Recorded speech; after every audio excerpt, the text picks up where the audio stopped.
প্রিয় দর্শক, আপনাদের সবাইকে আমন্ত্রণ জানাচ্ছি আজকের এই নতুন ভিডিওতে। ভিডিওটি হচ্ছে বাংলাদেশের দুইজন মানুষের নাম বলবো। সেই দুইজন মানুষের নাম এতদিন উচ্চারিত হয়েছিল, আগামীতেও উচ্চারিত হবে, কিন্তু নেগেটিভ অর্থে। কোনো ভালো কাজের জন্য তাদের নাম আর উচ্চারিত হবে না। তাদের নাম ইতিহাসের পাতায় লেখা থাকবে, কিন্তু মানুষ এখন আর তাদের নাম নিচ্ছে না। তারা এখন আর কোনো আলোচনায় নেই, আলোচনায় থাকবেও না।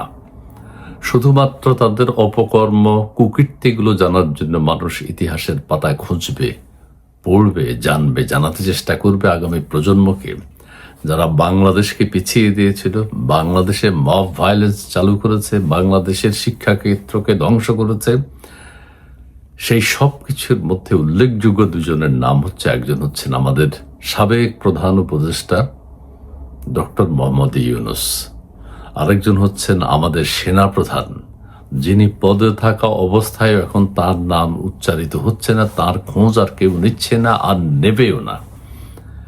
তিনি পারতেন, তার বাহিনী ছিল, যেহেতু তিনি প্রধান, সেনা প্রধান, তিনি দেশটাকে এই মব ভায়োলেন্সের যে ন্যাক্কারজনক পরিস্থিতি বাংলাদেশে তৈরি হয়েছে সেখান থেকে মুক্ত করতে পারতেন, যে নৈরাজ্য তৈরি হয়েছে সেখান থেকে মুক্ত করতে পারতেন, কিন্তু তিনি করেননি। তিনি করেছেন জামাত শিবিরের পৃষ্ঠপোষকতা। আর যিনি শীর্ষে বসেছিলেন বাংলাদেশের প্রধান ব্যক্তি হয়ে, প্রধান উপদেষ্টা ডক্টর মোহাম্মদ ইউনূস, তিনি একে একে, তিনি পারতেন না, তিনি একে একে সব কিছু ধ্বংস করে দিয়েছেন।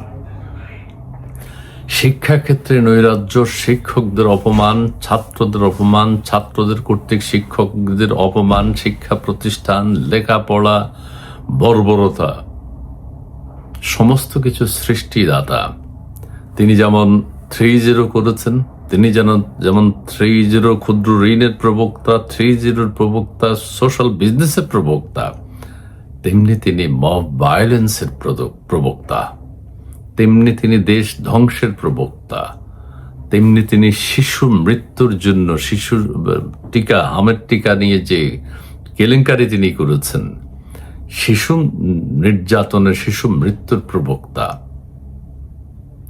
শিশুদেরকে, এক একটা পরিবারকে আজকে ধ্বংসের মুখে ঠেলে দিয়েছেন এই ডক্টর ইউনূস।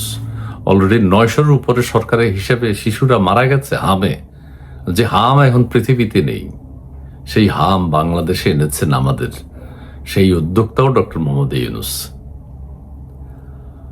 বাংলাদেশে গত ওই সময়, ইউনূসের সময় 18 মাসে সারা দেশের মানুষ কি অবস্থায় ছিল একবার শুধু চোখ বুজে চিন্তা করে দেখেন।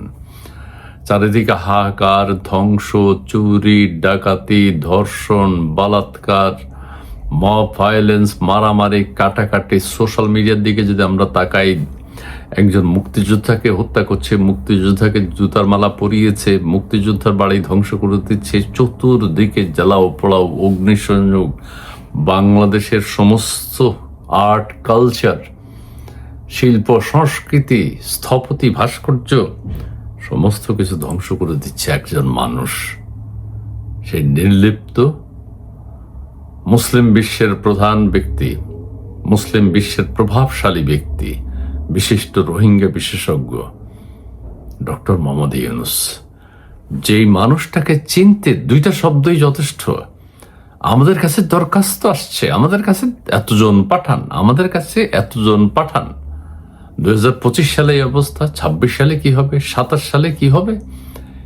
একটা লোকের, এই একটা দেশের শীর্ষ পর্যায় থেকে এরকম কথা যে বলতে পারে, সেই মানুষটি কেমন হতে পারে এটা আপনারা বুঝেন? সাধারণ মানুষ অনেকে বুঝে ফেলেছে।